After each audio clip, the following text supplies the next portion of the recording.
Right now, you and everyone you know agree on what time it is, down to the second. And that's actually a very new and strange kind of thing. For almost all of human history, that wasn't true. And not because clocks were bad, there was just no reason for your town's noon to match anybody else's. Noon was whenever the sun was highest where you were standing. 20 miles east, noon would happen a minute earlier. Nobody minded, and nobody had to. And then something showed up that could kill people over a 1-minute disagreement: trains. So let's run the tape backwards, from an atomic clock counting 9 billion vibrations a second all the way back to the first human who bothered to watch a shadow move. Because when you watch it in reverse, you'll find something unsettling. Almost nothing about your day is natural. The day is real, your year is real, the hour, minute, the second, and the entire 7-day week were invented, mostly by people who needed you somewhere on time. Your phone doesn't really know what time it is. It asks, it pulls the time frame from a network, and that network traces back to atomic clocks. And an atomic clock doesn't measure time by anything you recognize as a clock. There's no swinging, no ticking. It counts the vibrations of a cesium atom. And since 1967, 1 second has been defined by 9,192,631,770 of those vibrations. Not a fraction of a day, not a fraction of anything in the sky. A specific number of wobbles in a specific atom. We moved the definition of a second of Earth entirely, because the Earth turned out to be the unreliable part. Our planet's spin isn't perfectly constant.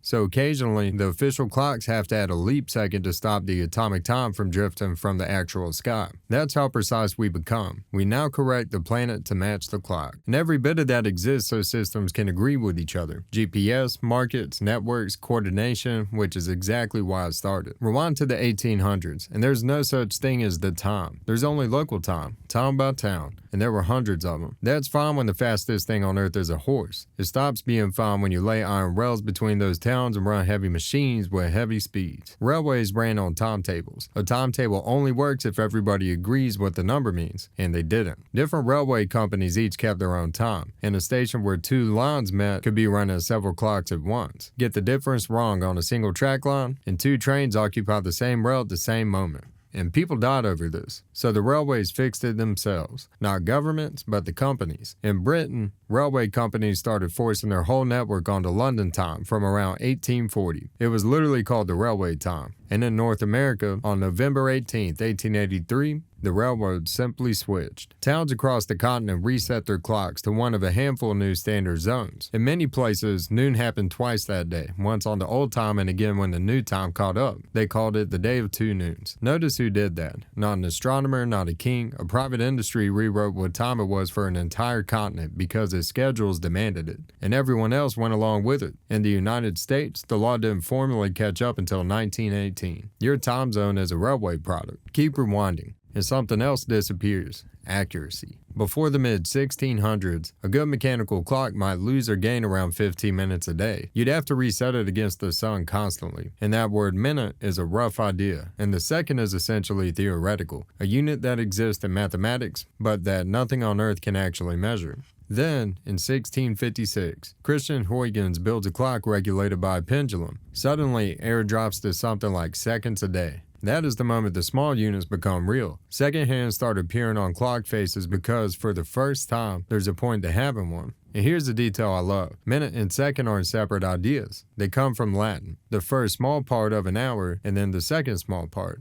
That's all a second means. It's the second division. We just keep the number. Rewind further though, past medical clocks entirely, and you hit something genuinely hard to picture. Hours used to be different lengths, but the old system split daylight into 12 parts and night into 12 parts, which sounds tidy until you remember daylight isn't the same length all year. So in the summer, when the day is long, each daylight was an hour long. In winter, it shrank. An hour in June and an hour in December were not the same amount of time, and nobody considered that a problem because an hour wasn't a fixed quantity. It was a fraction of today. That works perfectly well when your day is organized around the sun and church bells. Then mechanical clocks arrive in European towns in the 1300s, and the mechanical clock can't do that. Gears don't know it's winter. They tick at one rate always. So the machine forced to compromise. All hours are now equal forever. We didn't discover the fixed hour. We built a device that couldn't cope with a flexible one. So where do the numbers themselves come from? Why 12? Why 60? Egyptian astronomers tracked sets of stars to divide the night and divided the daylight to match.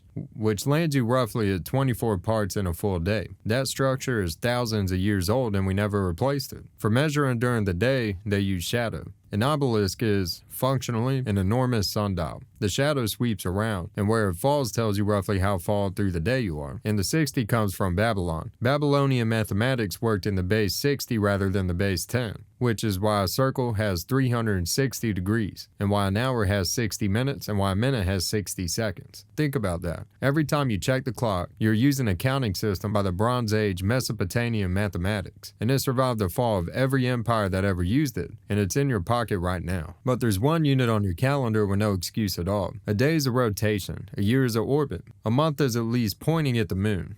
Even if our modern months have drifted off it, the week isn't anything. 7 days corresponds to no astronomical cycle whatsoever. Nothing in the sky takes 7 days to do anything. The week most likely chases back to Babylonian practice, and the 7 moving lights ancient astronomers could see: the sun, the moon, and the 5 visible planets, one for each day. The naming survives directly. Saturday is Saturn's day. In the Romance languages, you can still hear the moon and Monday and Mars and Tuesday. That's it. That's the whole basis. 7 wandering lights and a habit that never stopped. Your working week, the thing that structures your entire life, that's the last surviving piece of the Bronze Age astronomy. So run the tape for it again and watch who's holding the clock. Babylon counted in 60 because it made their maths work. Egypt split the day because it made the stars trackable. Monasteries rang bells because prayers had to happen on time. Mechanical clocks flattened the hour because gears couldn't bend, and railways standardized zones because trains crash. Factories bought the whistle because shifts had to start together, and now atomic clocks run underneath everything because satellites and markets have to agree to the nanosecond. Every single version of time was built by whoever needed people to be in the same place at the same moment, and every time, everyone else just adopted it, which is worth remembering next time you feel like you're running late. You're not late. You're out of sync with a system that was invented to stop trains from hitting each other. But if you want the full history on the next world-changing thing, subscribe. New episode coming soon.